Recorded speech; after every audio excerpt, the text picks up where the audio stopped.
I just want to get into it and pull some cards on and share a message for everybody. If tarot isn't for you, keep scrolling like you usually do. Right off the back, Ace of Pentacles showing up first. I always look at the card that I see first when I first go into question and ask a question. And I always do the shuffle too. But what's going on with these forced... Ooh, that tried to fall. What's going on with these forced relationships? And what's going to happen? And what's going to be the outcome? Wow, okay, that popped right back out. So new beginnings. It's time for some new stuff. I love when something pop right back out too. That's like, did you hear me? That's what that be saying. Seven of Pentacles. Working on things. Choices. Concentration. That's also earth energy. Oh, and the King of Cups. That's new love. Look at the heart. I'll move it around so you can see better. The heart is in the cup. He got his heart not on his sleeve, but it's right in the cup. In the bottom of the deck, the Hermit. So anybody that's been by themselves, this is good news for people that's single that want to be in a relationship, because you've been by yourself, you've been concentrating alone, you've been keeping things to yourself. That's what the Hermit is. You know, you can ask your chat GPT too, so you don't need to study tarot for years like me. You could go right to your chat GPT and say, what the hell is the Hermit mean? And is that aligning with what she's saying? You could go do that yourself.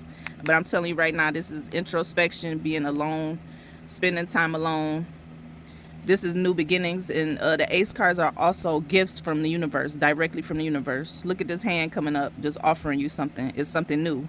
And this is a physical manifestation as well, because Pentacles is earth energy. It takes the longest to manifest too. So you've probably been trying to work on this or asking for this for a long time.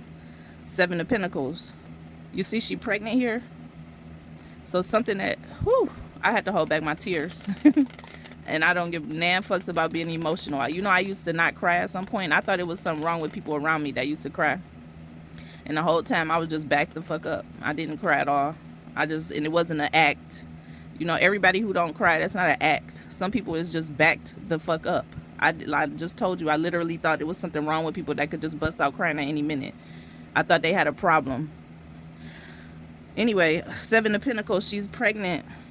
So this is like you working hard on things. This is like similar to the Eight of Pentacles, working hard on something and perfecting your craft. This is like the step right before that. You still watering the harvest. You know, you getting ready to pop. Ooh. Ooh. Not so much of choices as like the Seven of Cups is, but you see there are different choices here. Different seeds, I'll say different seeds instead of different choices. Ooh. The King of Cups. New love. New.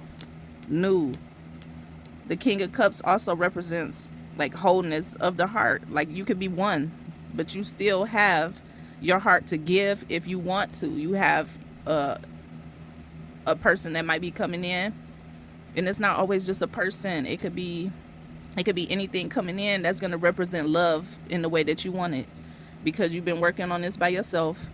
You see the seeds are planted and it's a harvest starting to grow, including even in her belly. Okay, usually the Empress is represented for pregnancy, but this depiction on this card is, look at it. That's why I love tarot decks. I got over 80 decks, by the way, because I don't need the cards to read energy, but I love it. And I'll accept reading requests with a Cash App.